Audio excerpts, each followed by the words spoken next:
Progress.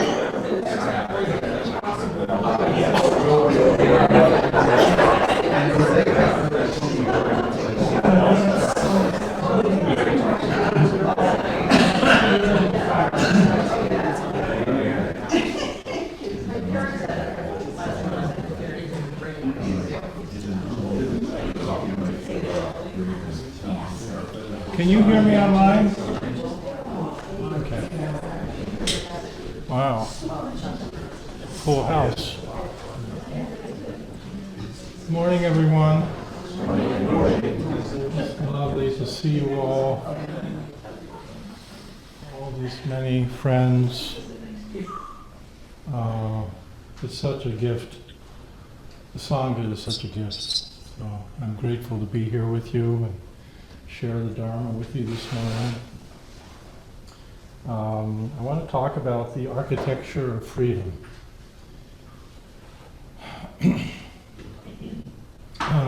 What's happened the last couple of weeks has been like it's a 5-alarm fire for me. I don't know how it is for you, but it's been a gut punch. And because our Zen practice is to be in and of the world, it's both an interior practice and how we act and behave in the world. I think for some of us, we feel called to talk about it, how we're going to respond and not just react, or not. So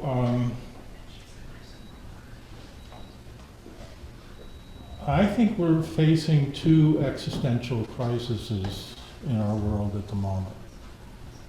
And the first one is that the existential crisis is that we could end as a species.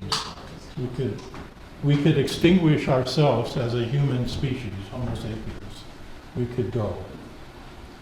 We could end our species with some catastrophic global event, global warming continues, whatever, okay? Yeah, and I guess some people would not agree with that, but okay. The second existential crisis we're facing that threatens us is more insidious. And it's not just that we could lose our human species, we could lose our humanity. And that might be caused by an authoritarian government or some kind of digitally mediated environment that gives technocratic oligarchs, enormous power to rule by an enormous inequality of wealth. Yeah? It'd be like 1984 or something like that. Have you read that book? Mm-hmm. Good. So,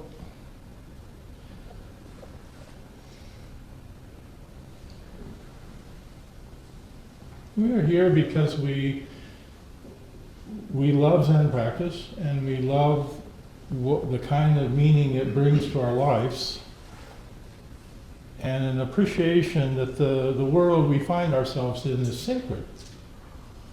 It's really sacred. It's hard to put that into words. And often in Buddhism, we would speak of this as interdependency of life, that we are interdependent with all beings, with everything, right? None of us lives as an island unto ourselves. We're all dependent on each other on so many levels.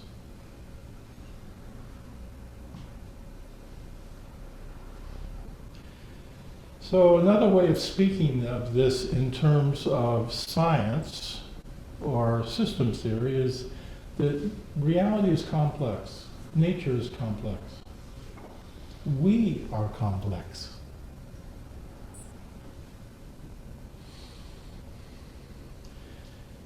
Complexity, every ecosystem on this planet is complex. It exists in many parts, telling many stories and conversations all at once. And it's a beautiful, sacred thing about our world.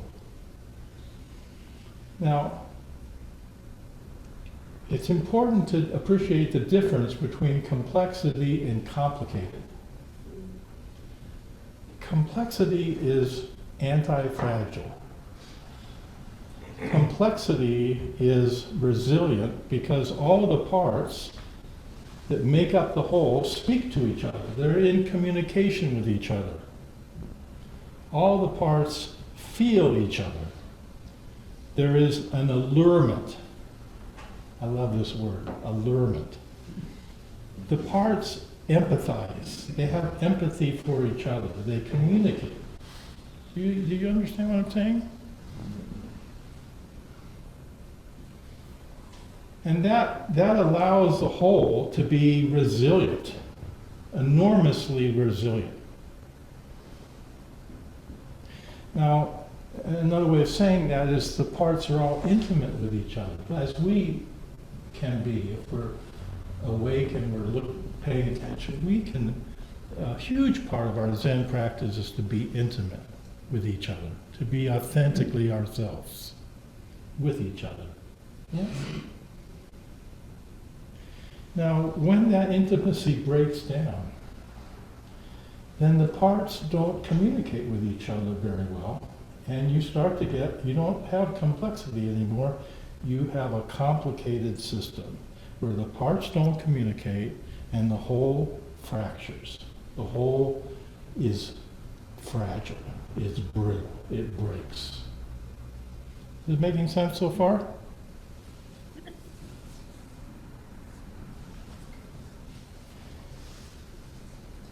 I'm going to use some slides today. I'm trying to say a lot, and I think the slides can help us. I'm a visual person, so I'm going to see if this works. I'm going to try showing a slide here for a moment. I don't know if I can find it. Maybe I'm not. Maybe I'm not going to show the slide. It's possible I'm not, but let's see. Just give me a minute. Oh. I might do it.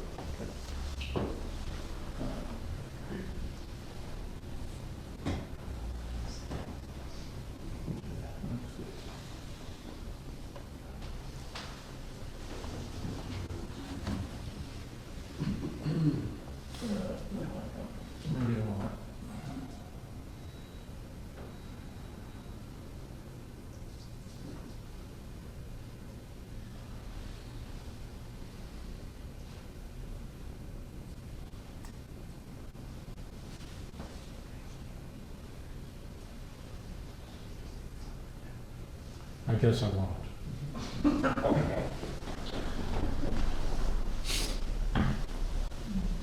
Reality is unpredictable.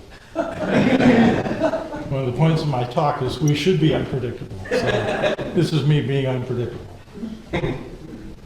So one of the things we talk about a lot in our practice is being embodied. Embodied. One of the people I'm drawing from in this talk is Timothy Snyder, who I like a lot. He's a historian, intellectual, lives in Canada.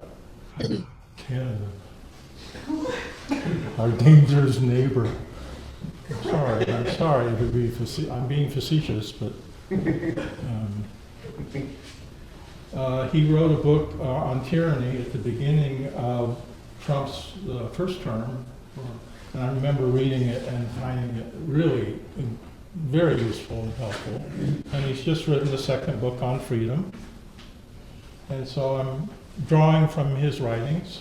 And one of the things Snyder speaks about, in Germany, they have two words for the body. One is Leib, which translates as the living body. The body that we empathize with, that we are embodying. Right? Our consciousness, our first person experience. And the second term for body in Germany is Körper, which means the object body. The body is an object. This is much like what Buber means when he's talking about the I-thou relationship. When we are in authentic relationship with each other, it's an I-thou. We are seeing each other's body as Leib, as a living body, empathically. When we remove that I-thou, that sacred relationship that we all have. When we remove that and we see each other as objects, then everything falls apart. Anything is possible. If I see you as an object, I can do terrible things to you, and I can justify it with any kind of ideology. Do you get that? Okay.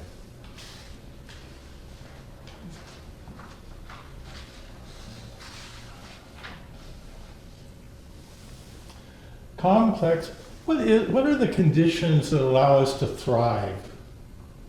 Huh? How does a flower, what are the conditions a flower thrives in? Well, it needs sunlight. It needs water. It needs nutrients in the soil. What are the conditions that allow us as human beings to thrive? Now, here at the Zen Center, we speak of living a Zen-inspired life, which is what we mean by that is thriving, living a good life. And the Greeks had a term for this, eudaimonia. Means to thrive, to live a good life.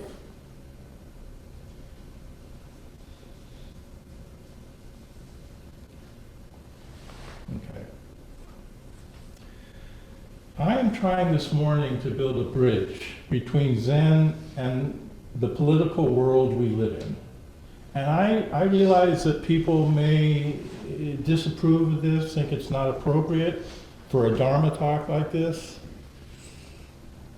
And I get it, because our politics are extremely divisive and toxic on so many levels that it's hard to talk about this without getting trapped by the cliches, the words, the divisions.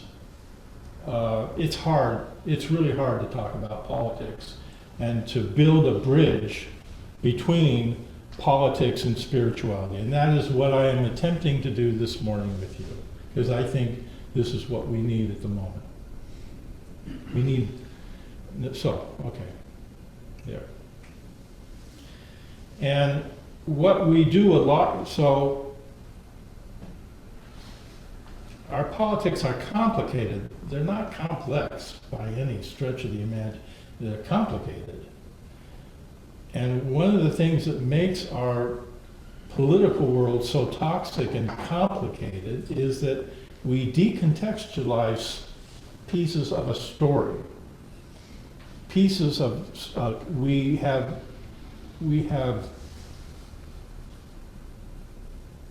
corrupted communication. And communication is something sacred. It's how we maintain an I-thou relationship with each other. It's how we speak to each other and connect with each other as human beings, not as objects, but as living bodies. And we have corrupted communication by decontextualizing the whole. And you see it every day. All you have to do is look on the media anywhere, you'll see it. Someone takes something, they pull out something that someone says to make a point, to win an argument, to be right. You understand what I'm saying? They do all the time, just to spin something. And that's corrupt. That's not good. Because it's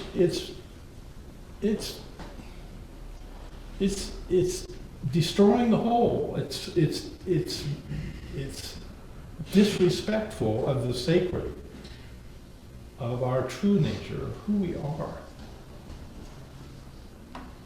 Now, I want to say that freedom is important, and I don't think anyone's going to disagree with me, but we probably need to unpack that a little more, and I don't have time to do that completely here, but I think we Americans have been extraordinarily lucky.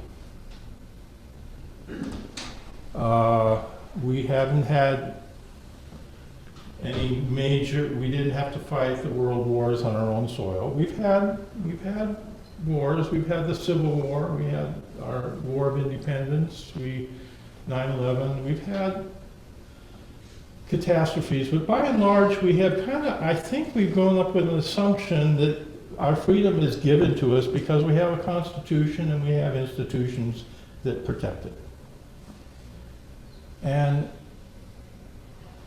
don't think freedom is given in that way. I think freedom is maintained and earned.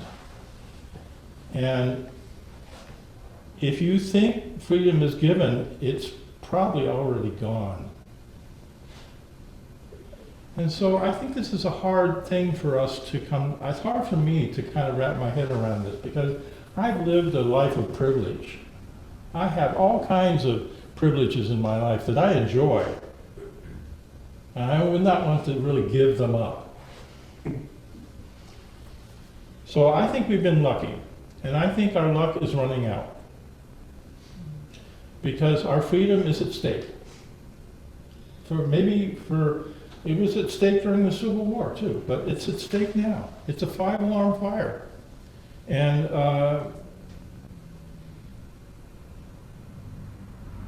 we're going to have to work harder. We're going to have to start learning from history and listening to people and paying attention to people like the Ukrainians who are fighting for their freedom. They are fighting for their freedom. And they understand what it means to lose freedom. I'm not sure we yet really understand that. So we are at this, that's why I say this is a 5-alarm fire, and I think we all need to adapt and grow up and learn about the situation we find ourselves in, because I think it's very serious. And I, like I said a couple of weeks ago, I'm an optimistic person, and I tend to discount this because I just say, well, the midterms are coming and it'll all get better then, or we'll have a new leader in one of the parties that arises and he'll save us all. So one of the things that Timothy Snyder says that I like, he says there are 2 ways to think about freedom. You can have a negative view of freedom or a positive view. And we tend to have a negative view of freedom as being, freedom is removing obstacles that prevent us from being free. And in the political discourse, one of the parties believes that being free is just getting rid of government. If we got rid of government, we would be free.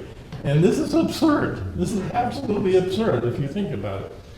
We need structures in a society to run schools and healthcare and medicine and we need all kinds of structures. We need government.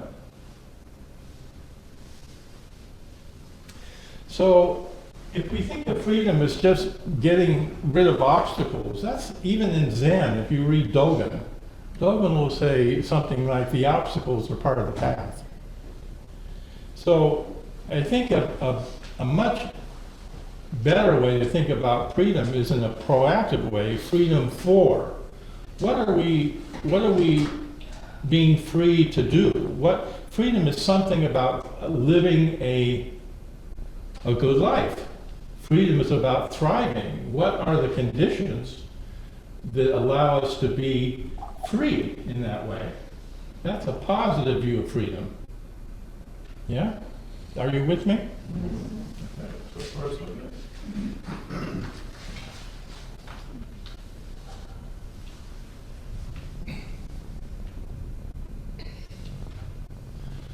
I happen to be very fond of Taoists and early Chinese medicine. I had the good fortune to study with a person in Portland online that teaches acupuncture based on the Neijing, which is a very, very ancient text, Chinese text that is the basis for all traditional Chinese medicine. And these Chinese dudes were incredible. They were natural empiricists, natural scientists. They observed the world, but they were looking at the world as patterns of change. And they looked at everything from the macrocosm to the microcosm, and they saw patterns everywhere. And one of the teachings in the Neijing, and it's hard to put it into words exactly, but it goes something like this: it's having the space to move into. And what they meant by that was when we are in accord with the Tao, which is to be in accord with life, when we are thriving, when we are in alignment with the way nature does things, then there is a movement, there is an evolutionary eros moving life forward, which is this having a space to move into. A flower can't grow unless it has a space to grow into and become a flower. You ever seen the drawings of Goethe? They're beautiful because he has a kind of this picture of something up there that you can't see, that the flower is opening to, almost like a mandala. Yeah? So trees have to have space to grow into, and so do we as human beings, because we're part of nature. We're also flowers. And when we don't have a space to grow into, when we can't imagine a future with any kind of hope for a better future, a future where we can own a home or have a better job or, better life, when we can't imagine a space like that to grow into, that is an extreme form of suffering and lack of freedom, because what you get then is things like the opioid crisis. You get that because people don't have any hope about the future. You get depression, you get suicide, you get loneliness, and we are in an epidemic of loneliness in this country. This is a 5-alarm fire, and it's happening now. It's been happening for a while, but I don't think maybe we didn't really know it was happening until Minneapolis kind of got our attention. It got my attention. You understand what I'm saying about that? Now, Snyder talks about the same thing, and he calls it mobility. We need mobility to be free. Now, think about that. If you have kids, if they don't have some sense of mobility, of moving forward in their lives, they don't have that space to move into, then that's not freedom. Do you understand what I'm saying? Does this make sense? Yes. Mm. So I think one of the things I often take issue with with some Zen folks is that we have this saying, about not knowing, and that it's a very good practice, but it easily becomes a cliche.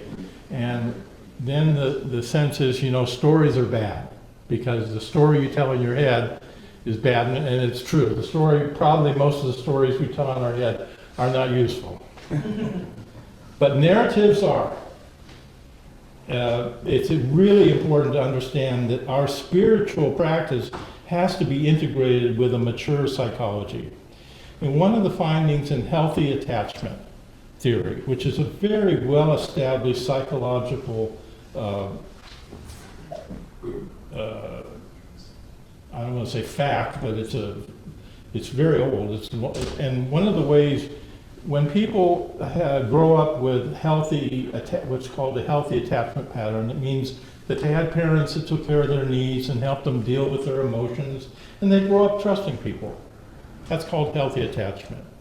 And unfortunately, if you had parents that didn't do that, didn't help you work with your emotions or didn't honor your needs, then you grow up with one of the forms of unhealthy attachment, which means you grow up not trusting people so much.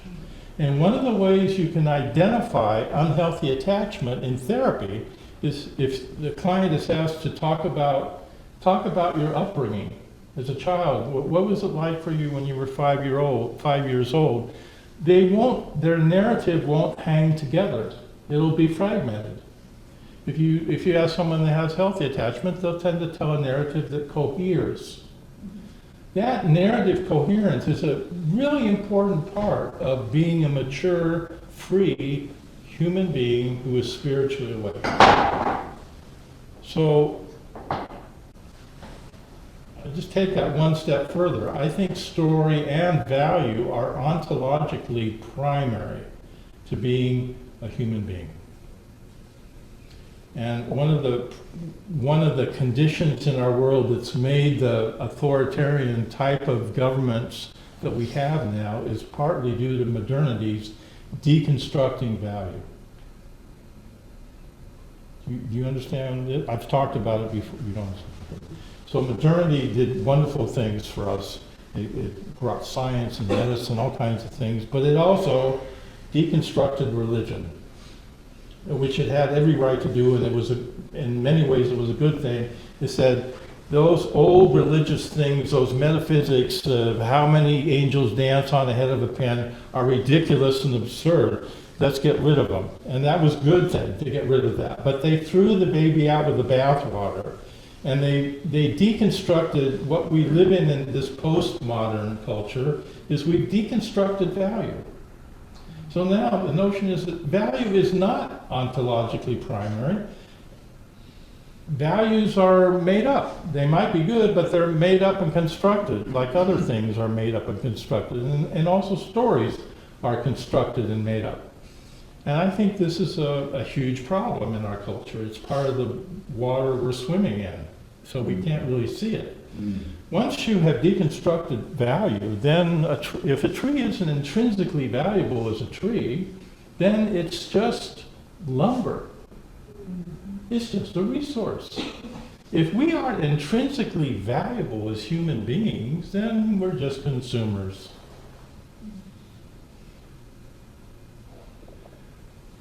We study the precepts here. That's the first thing we study to practice Zen.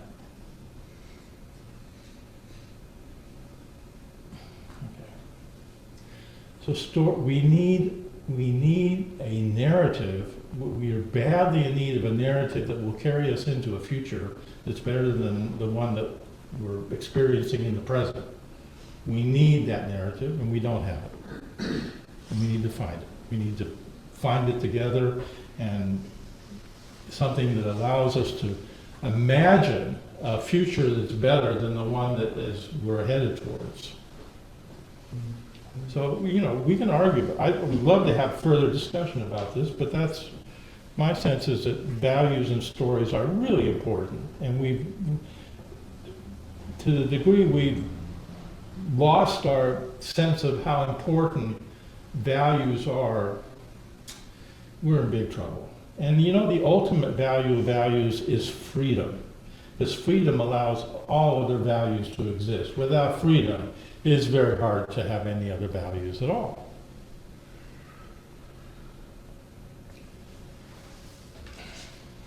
So another thing that Snyder says we need for freedom, he uses this word which I love, sovereignty. We need sovereignty. I love this word. Carl Jung uses the word sovereignty, and what he means by it is individuation. We need new words. We speak of, Buddha nature, true nature. We use that all the time. I don't know if we really know what it means anymore. I think sovereignty would be a better word to use for our true nature, our authenticity. Spiritual practice needs to be integrated with a mature psychological growth. And part of growing up in Zen practice and as a human being is what Jung calls individuation, is finding our authentic, trusting our own experience, trusting what we see, trusting what we hear, even though propaganda might try to convince you otherwise. Standing with some authority and empowerment within your own experience as you get older, that's what sovereignty is. It's not ego. It has nothing to do with ego. It has to do with being authentic. And this is one of the biggest mistakes I see a lot in beginning Zen students, when Zen students take up Mu. It happens all the time. It's almost all of us have done it. You go missing. You think, because the ego is not real, and it's not. And that is a construct. Because that's not real, then I must not be real. And so the answer to Mu is I can't be here. That's a big mistake. That doesn't work. It just does not work. But it's something we have to work through in terms of Zen practice. And so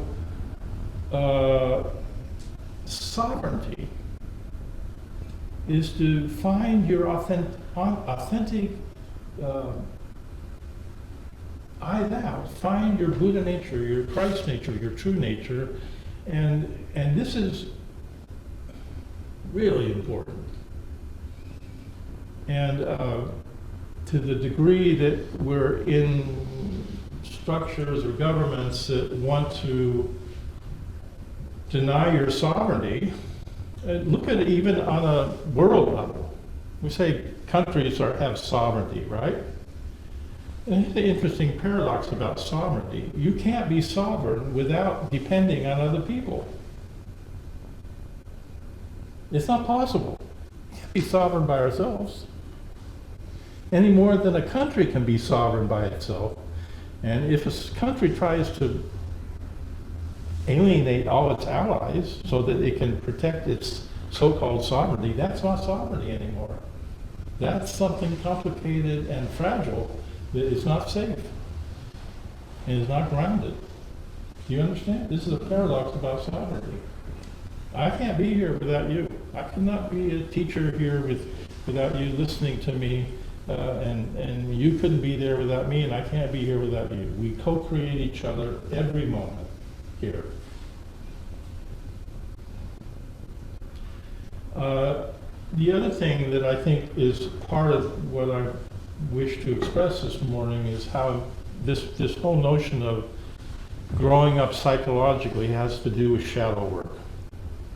And it's, we call it spiritual bypassing. It's possible to use Zen to hide and not address your own disowned energies. And we all have an inner authoritarian. We all have an inner Trump. Ooh. I don't know if you're all progressive. Some of you could be Republicans. You might like the idea of an inner Trump. We all have disowned energies. And if we're going to be trustworthy, and if we're going to be sovereign, and going to be able to do things and build movements with the other people, we have to deal with that way that if we haven't owned our shadow, we're going to project it out and we're going to other people we disagree with, and that's not going to be helpful. You understand what I'm saying?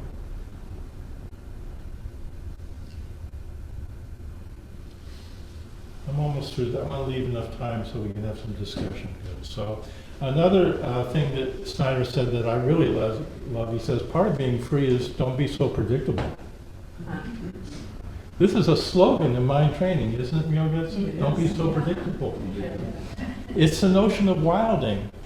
One of the really great things about Zen is to remain wild.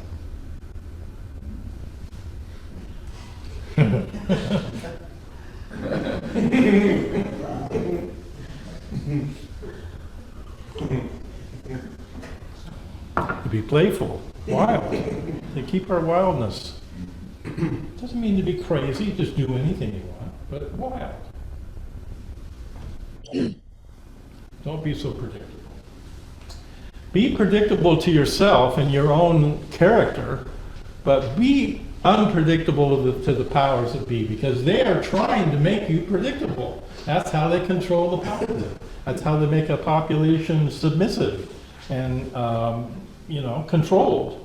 And social media is doing it all the time. Do you understand what I'm saying? Okay. Two other points, and then I'm going to finish. I'm trying to get through this. Factuality is important. Say that again, I'm sorry. Factuality. So I spoke about speaking truth to power a couple of weeks ago. Now, truth is important, but by truth, I don't mean being right, having truth with a capital T. I mean being sovereign is to be truthful, being authentic. being grounded in your values is to be truthful. Being evidence-based. So the thing I said a couple of weeks ago, which I think still holds true, if truth isn't primary, if values aren't primary, then speaking truth to power doesn't mean anything, and what's left is just power. And we're seeing how that's working out. The last thing that Snyder talks about is solidarity.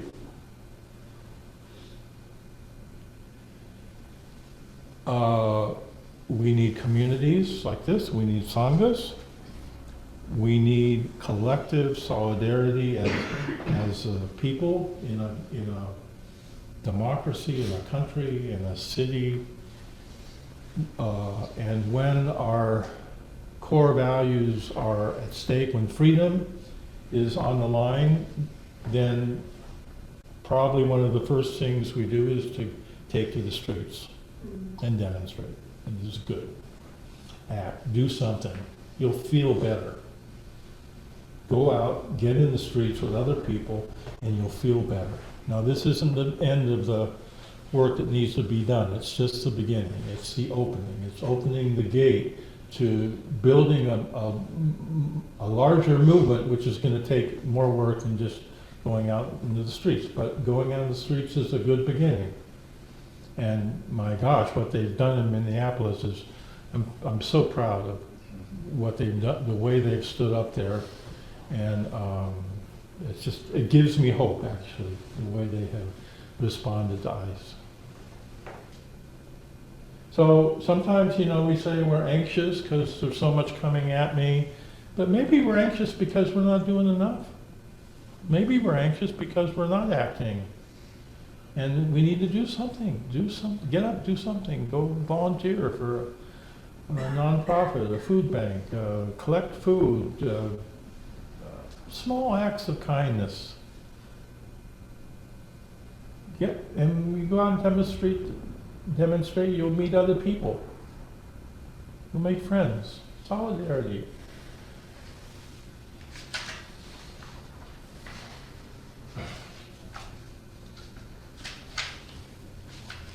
So, I kind of organized this around the slides, so kind of threw me for a loop and I can't get them for you. So we have I want to finally end by connecting this. I want to make sure you understand that I'm building a bridge between Zen and politics. I'm not here to say you just go out and be political and then I'll hang out and just, go hit someone. That's not.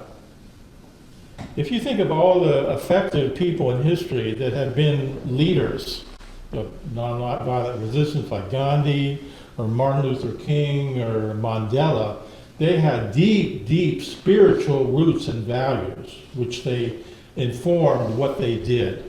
And I don't think we can go out there, there's all kinds of possibilities about how people go out there. But I think for us, because we have a Zen practice, it makes it more likely that we can go out there and act in ways that are more skillful.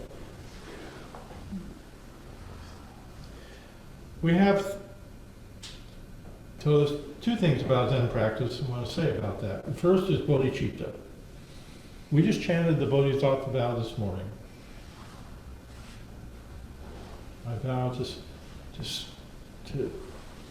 free all beings, to free all beings. So when we speak of freedom in Zen, we're speaking of enlightenment. We're speaking of liberation from suffering. That comes about because you have the courage to own your own shadow and work with yourself and sit still with your own stuff, with your busy mind and your ego, and we all have to deal with ourselves. We don't have to, but if you're doing Zen practice, Zen is inviting us to sit still with all our stuff, right? And if you sit still with the things that are unpleasant, like people being killed in Minneapolis, it's going to break your heart. It's just going to break your heart. And we call this bodhicitta, your sad and tender heart. There's great strength in bodhicitta. It's the source of all spiritual strength in Zen. It's the source of the bodhisattva vow we take, which is infinite, because the mind is infinite. But we have this sad and tender heart, a soft spot. It's like having open heart surgery. It's okay to cry. It's okay to grieve. It's okay to be sad. So that's the core. And then we have what's called threefold training in Zen, or in Buddhism. Sila, Samadhi, Prajna. Sila is not following rules. I saw this in the movie last night. Father Kennedy was talking about this. The beginning Zen students would come to him and they were just shocked that there weren't any rules. Where are the rules? You don't seem to expect anything. Sila is not a set of rules. It's cultivating a way of being that reduces harm, that is based on core values in the precepts, which is essentially an expression of freedom, an expression of enlightened mind. And the second part of threefold training, this is old, traditional Buddhism, samadhi, awareness. We need a focused, stable awareness, which is why we practice meditation. There's plenty of things to distract us. There's lots of shiny objects that we can... This is one, I'm going to close it.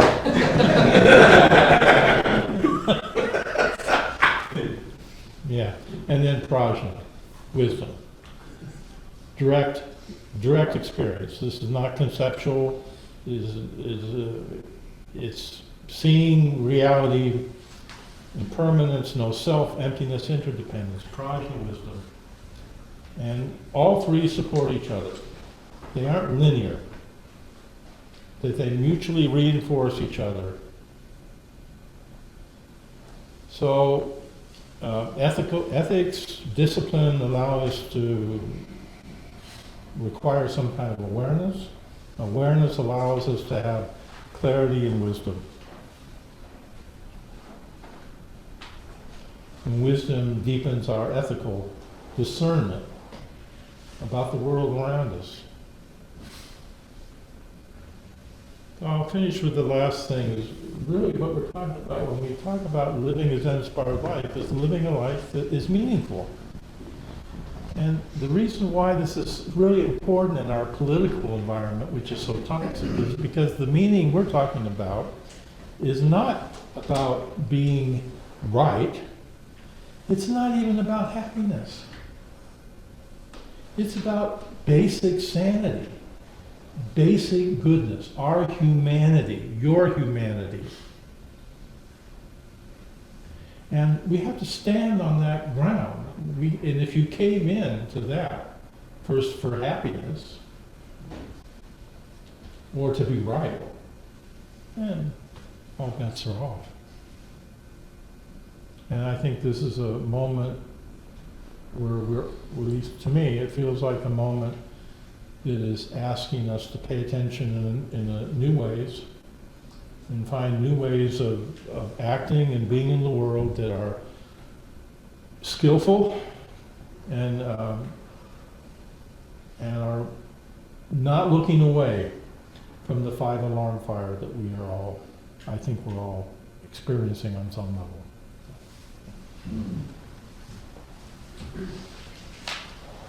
I'd leave some time for discussion. Yeah. I'm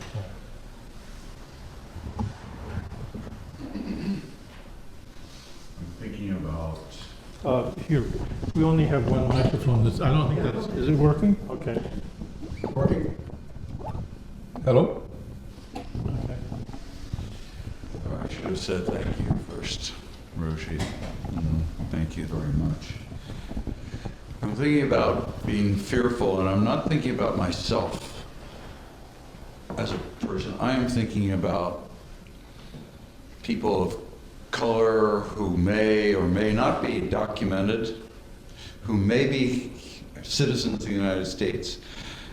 And I'm thinking about the fearfulness that leads to an emptiness, and that emptiness leads to a complete imbalance. So when I listen to you, and I value so much of what you said, I have to displace myself from myself and put myself in those people's bodies. Mm-hmm. Because in my life, I am, like you, very lucky. Yeah.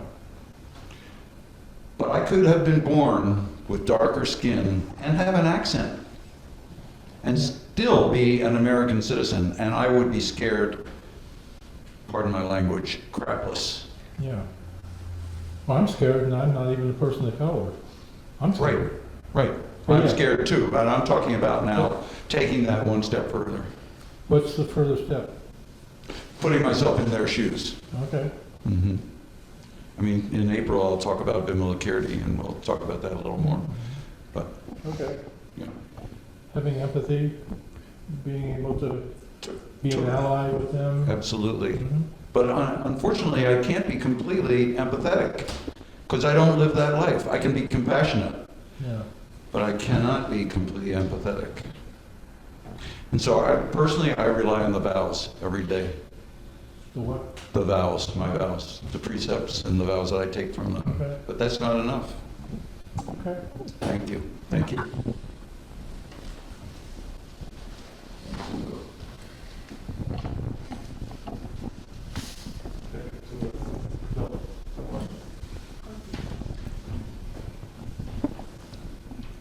Go ahead, Kenneth. Rob? Is that me? Yes, I hear you. Yeah.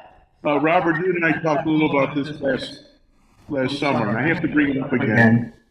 You weren't very happy with me, or our conversation. I remember. But listening to your talk about authenticity, sovereignty, basic goodness, co-creation, and freeing all beings, and also taking action. And I brought it up to you, and you once again, you were very happy with it. But taking all this into account, what you talked about today, I think the Zen Center, the Sangha, should take a view of looking at who's being elected, endorsing some people, and getting involved. I think political is antiquated. These are moral, ethical issues, which the Sangha stands up for. And listening to your talk, all the points, I really believe that in some way the Sangha has to respond, not politically, but morally, but be more vocal in looking at the next election. You weren't very happy, and you might not be very happy with me now, but that's okay. Yeah, I'm not any happier now hearing that than I was when we had the conversation last time, and let me tell you why. I think voting is one of our freedoms in a democracy. We all should exercise our vote as we choose. It is not my place as a Zen teacher to tell you how to vote or who to vote for, nor is it our place as a nonprofit, because there are laws against nonprofits participating in partisan politics, for us as an organization to advocate for a particular political person. Having said that, I have no problem with us as private individuals advocating for whoever we want to, running for office or electing someone or going out and helping them get elected. But I think I'm not saying there's anything wrong with that, but I think also at the end of the day, we're often looking for a hero. And I don't think I'm not sure there's any hero there anymore that's going to save us. I think we have a lot of power collectively in solidarity as people, and there's more of us than them. I hate to say it like that, but there's a lot of people here in our country that could rise up, and we have more power than I think we realize as a collective, collectively solidarity, advocating for core values. So that's, I totally respect your point of view, but it's not one that I don't share it in terms of the Zen Center.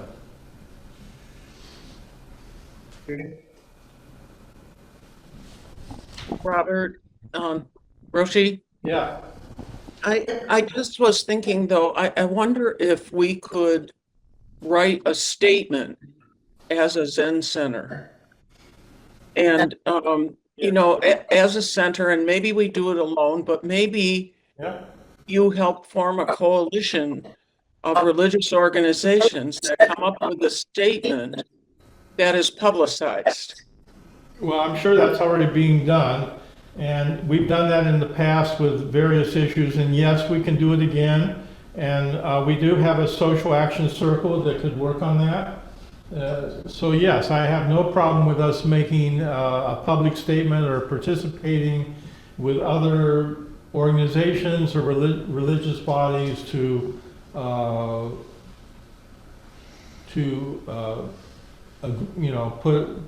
make a public statement. Yeah.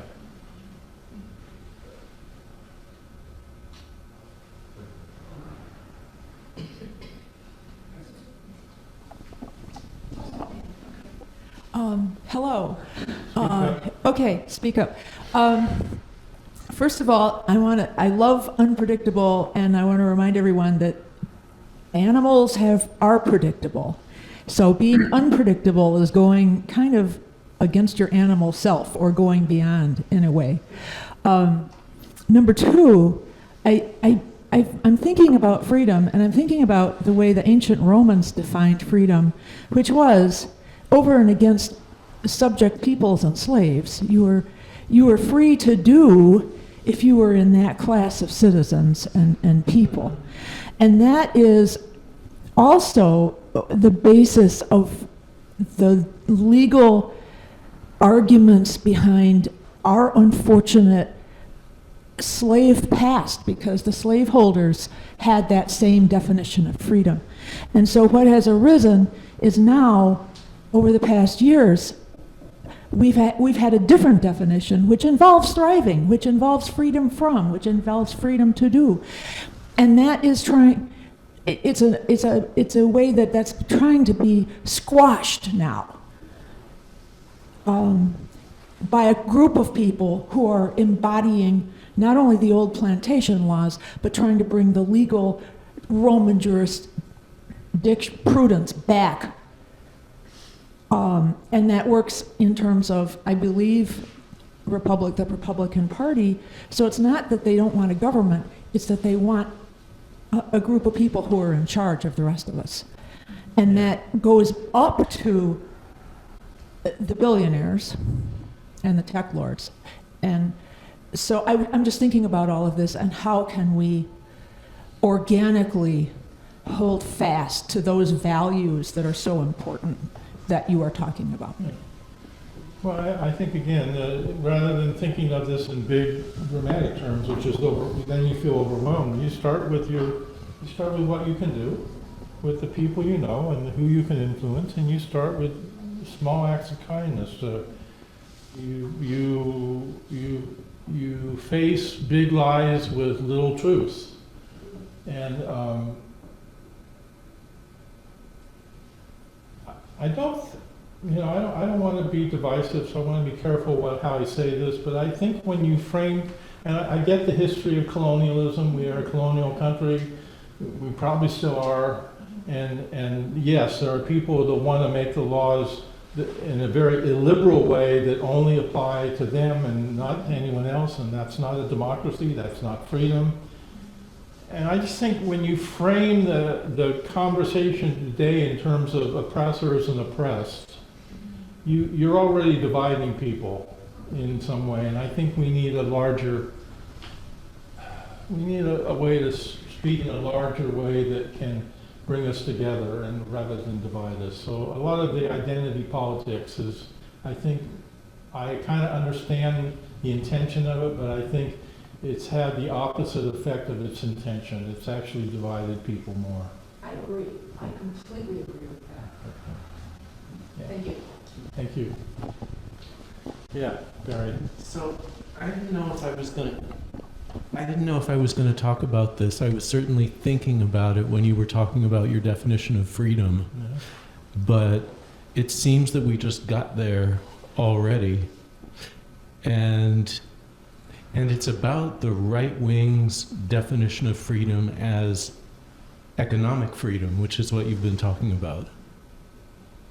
And and their economic freedom is the freedom to dominate unhindered by the countervailing force of a government. And that's something that people like the Koch brothers started to talk about in the 60s and 70s in the wake of the New Deal when they were working on founding the Libertarian Party. Mm-hmm. And I guess I'm wondering this.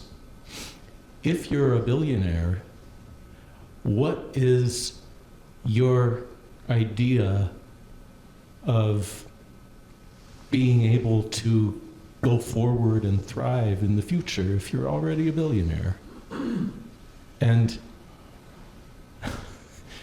it makes me think we're really in a pickle. Well, yeah, the inequality of wealth is a big problem. And you get oligarchs. And I think the point I would say here, I'm not necessarily against capitalism. I think we need and I'm not sure that anti-democratic governments are very good for capitalism, essentially. I think they are. Not ultimately.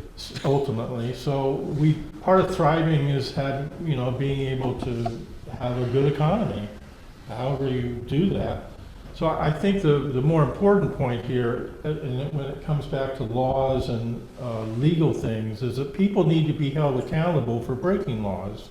Absolutely. And as we hold each other accountable, because we love each other. And people hold me accountable quite a lot. And I actually I need you to hold me accountable because otherwise I would be an idiot. And Absolutely.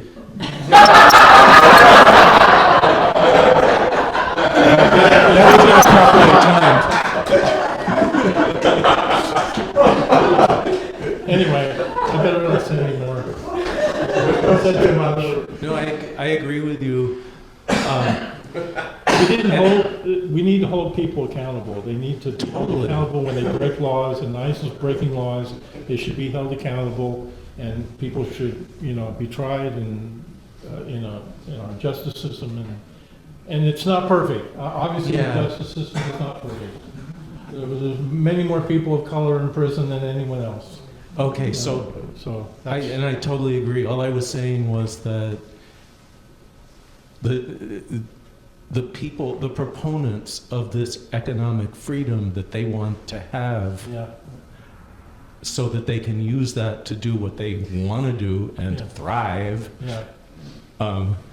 in their distorted worldview that's created by their completely distorted conditions, is, I just wanted to point out that we don't want to be defutured, and they're feeling like if they can't be them, they're feeling like somebody wants to they feel defuture victimized them. too, yeah. And So let me just respond to that with one thing. Why I called this talk the architecture of freedom is because we actually need to understand what government's for. Yep. Government is for helping people be sovereign. That requires education. It requires taking care of babies. It requires good health care. Government is required for mobility. So for everyone, not just the low group of people, but, and this is idealistic obviously, but if we were thinking about government and democracy and freedom, a government would be serving these core values I've been talking about this morning. Yep. Sovereignty, mobility, wildness, being unpredictable. That's what to me, a democratic, free, a government that is promoting freedom would be doing. And obviously, that's very idealistic in the moment, but I think it helps to frame for ourselves what the map should be, even though the territory is very different.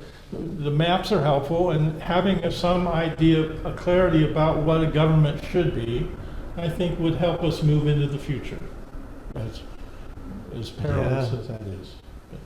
So, yeah.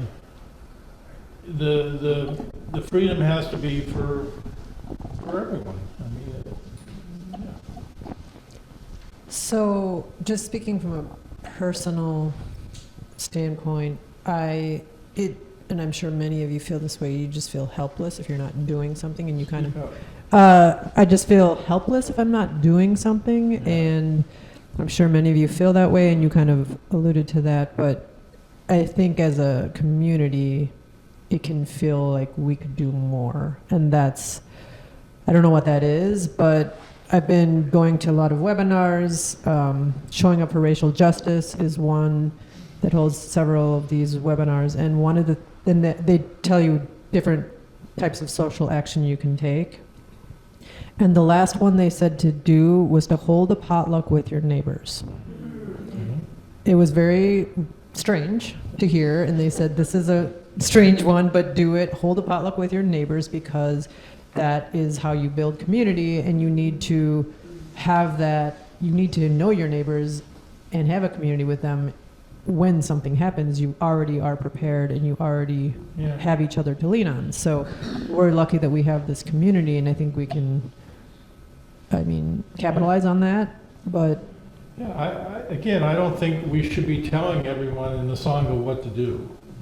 That's not what we're talking about, but Right. I think the reason we have a social action circle is that you can talk about these things, and then you can suggest things that people could do in the Sangha, and they can decide, each individual can decide what's appropriate for them given their circumstances and their conditions and what they can do. yeah, absolutely. But I think the more we act, the better we'll feel.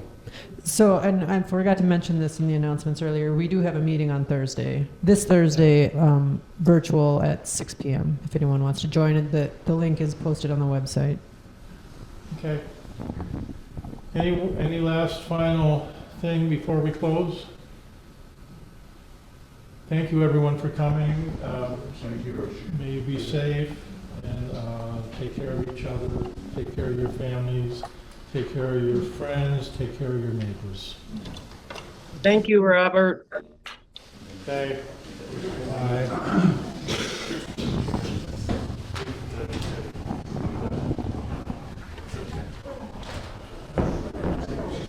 Thank you.